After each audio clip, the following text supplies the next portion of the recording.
pero nos interesa monitorear qué está pasando en la condición de equilibrio aquí. Ahora, ¿quiénes intervienen entonces para que podamos hablar de esta ley cero desde la condición de equilibrio? ¿Quiénes intervienen, jóvenes? ¿Qué será diferente entre esta y esta? Digo, no veamos el contenedor, estamos viendo lo que estamos monitoreando. ¿Qué un sistema es abierto y otros no? No, los dos son abiertos. La cantidad. La cantidad, ¿verdad? Entonces la cantidad de masa. Entonces la masa en el sistema A es mucho mayor que en el sistema C. C, no se olviden que este es el sistema C. Y obviamente entonces aquí no hay masa, pero nos permite entonces monitorear qué estaría pasando. Que puede ser un termómetro normal, ¿no? De esos de mercurio. Pero aún así entonces estaríamos viendo que esa situación de equilibrio entonces se presenta. ¿Sí estamos bien hasta ahí? ¿Qué más puede ser diferente, jóvenes? Si pensamos entonces en todo este contexto, ¿qué más puede ser diferente? Ok, y vamos a ver entonces para ello qué más puede ser diferente. Ok, entonces ahí seguimos entonces con nuestros sistemas, pues ahí agregamos un poquito nada más de alcohol, ¿saben? Y obviamente entonces lo vamos a activar para que podamos cambiar uno de los sistemas que estamos monitoreando, que estamos analizando, ¿saben? Entonces vamos a colocar aquí, en este caso, ahora esta es la nueva parrilla, ¿sale? Y vamos a colocar aquí, ¿sale? La parrilla 2014, la versión 2014. Y ahora entonces, ¿qué más va a ser diferente, jóvenes? ¿La temperatura? La temperatura, ¿ok? Entonces son dos situaciones de variables que tendríamos que empezar a monitorear, ¿sale? Entonces tanto la masa, para eso nos sirve entonces esto, para monitorear, ¿sale? Y obviamente también entonces la temperatura, ¿ok? Y entonces en ambos sistemas nos va a hablar de lo que es la absorción y obviamente entonces absorción y liberación de calor, ¿vale? Fundamentalmente. Y sobre eso va a estar basada entonces esta primera, o la ley cero, no tanto la primera ley, sino la ley cero de la termodinámica. Y evidentemente entonces es un sistema que por ahí nos mencionaban abierto, ¿no? Abierto. ¿Qué pasaría si cerramos el sistema? Okay, eso ya lo estaríamos viendo entonces en las siguientes experimentaciones, pero pues sí, fundamentalmente entonces ahí estamos observando qué es lo que está ocurriendo entonces en estos sistemas, y ahora sí nos damos cuenta entonces que estos van a estar en desequilibrio, ¿no? ¿Sale? ¿Sí estamos de acuerdo? Ya están en desequilibrio, pero una vez que cesa el suministro de energía, para este caso sale el suministro de energía, ¿sí? ¿Quién habla? puto! Sí, pásale. Entonces una vez que cesa el suministro de energía, entonces si se ponen en contacto estas dos van a llegar a un punto de equilibrio. ¿Pero quién estaría ganando? La temperatura. ¿Pero de quién? ¿De qué cantidad de masa? ¿El que tiene más o el que tiene menos? Entonces ahí cuando ya la ley se aprueba en lo particular. En lo particular quiere decir que van a existir condiciones específicas, ¿sale? Para este proceso. ¿Sí va quedando claro entonces? Sí. Y a eso se refiere entonces esta famosa ley cero.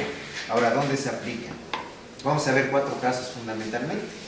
A nivel entonces ya de servicios, a nivel entonces del suministro para que puedan darse esos servicios, pero que al final de cuentas podríamos intervenir en ellos. Y uno es el chavito que vende bonais. Creo que a veces ya no son tan chavitos, también son grandes, ¿no? De hecho, pero venden bonais. Pues ahí en ese caso sí se requiere que se conserve una temperatura baja. ¿Estamos de acuerdo? ¿Qué pasaría entonces si con el ambiente se abre su sistema? Sí, pues en automático ya vendería jugo en lugar de bonais clásico, ¿no? ¿Sí estamos de acuerdo? Pues ahí en ese sentido sería eso. Y el otro aspecto es el que vende las pizzas. ¿Qué pasaría también si abre su sistema? Ahí la temperatura de equilibrio debe ser alta, ¿no? Para que cumpla con el estándar de servicio. ¿De hecho? Pero en todo ese proceso, en los suministros, viene la industria, ¿no? Diseñando el artefacto que va a ser un ambiente controlado, tanto para llevar el bonais como para llevar entonces la pizza, ¿no? Y vamos a pensar entonces en otros 2 ejemplos y que ustedes estarían trabajando ya de manera de muchos y que sería la parte de donde pueden incidir ustedes, ¿no? En este caso. Y la otra es Italian Coffee, ¿sabe? Donde entonces las mezclas, ¿no? Las mezclas que tienen que hacerse, que incluso ahí hasta manejan los 2 estándares, el de caliente y el frío, ¿vale? Según sea el tipo de café que se requiere. De hecho, el Italian Coffee, entonces también viene fuertemente en este proceso, ¿sabes? Y la otra, ¿cuál sería otro de los ejemplos, jóvenes, que inciden en esto? Esto ha salido vapor. Sí. Sí, ahí está, entonces ahí está. Ahora, veamos qué son los casos en particular, jóvenes, cuando hay cambios de fase o de estado, ¿no? Y ya estaríamos revisando, entonces cuidadosamente bien en ese sentido. Pero ahí está, les decía, el Italian Coffee, está McDonald's también. ¿Qué temperaturas maneja el McDonald's? También les de Kentucky Fried Chicken. Sí, las dos, ¿verdad? Sí. ¿Sale? También porque son temperaturas altas, pero también frías, ¿no? También Que Kentucky mantienen no, su porque equilibrio. eso es fría. Ok, exactamente. Entonces, Kentucky y muchas empresas, entonces, que están ya formadas, donde podemos empezar a ofrecer nuestros servicios. ¿Vale? Entonces, pues ya tendríamos varias referencias a ese respecto, ¿no? ¿Dónde podemos funcionar?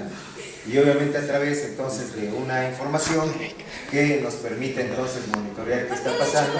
Pero tenemos que hacer una mezcla, ya una vez que se terminó el suministro de energía. Y en esa mezcla se tiene que llegar, entonces, al punto de equilibrio. ¿Se pegó? Sí, sí, porque tiene la pintura todavía fresca. Bueno, sí, la pintura realmente está afectando, entonces aquí todavía hay una falla, por eso insisto que los sistemas generalmente nunca llegan a 100% de eficiencia, ¿no? O sea, que habría que limar o quitarle la pintura, el polímero, dado que con la ¿Es aluminio? temperatura es aluminio. Con la temperatura entonces sucede ese fenómeno. Entonces ahí sería la referencia. Entonces le faltarían algunos elementos para la actualización entonces de esto, ¿no? Pero pues sí, pensemos en ello, jóvenes, entonces en esas empresas que nos permiten entonces ya incursionar, pues obviamente entonces poniendo en énfasis nuestros conocimientos al respecto. Entonces ahí la temperatura va a ir descendiendo, ¿no? Prácticamente, ¿sale? Entonces en lugar de ir incrementándose, primero ahorita sale regulando entonces el sistema para que veamos cuál es la más alta, ¿sale? Entonces serían 59. Y si nosotros aplicamos una cantidad mayor de masa, ¿a cuánto estaba esta? Habíamos dicho 24, ¿verdad? Entonces si le agregamos la temperatura de equilibrio, en un determinado momento tiene que ser mayor a 24, pero menor a ¿cuánto, jóvenes? 59. Ese es uno de los parámetros que tendríamos que tomar como referencia ya en este proceso. 44, ahí está en 45, se estandarizó, pero gradualmente entonces va a ir Y esa es la descendiendo. temperatura de equilibrio. Esa va a ser entonces la temperatura de equilibrio, la que llegue en este sentido. Ahora, ¿cómo le haríamos ya en la parte teórica? Porque esto ahorita estamos abarcando un proceso experimental, ¿no? Que nos permita ver esta famosa ley cero.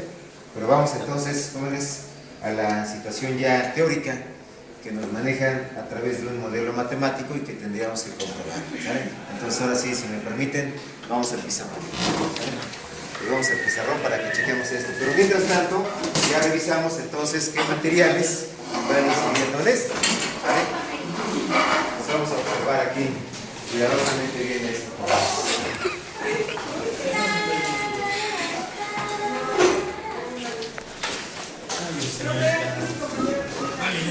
¿Cuál es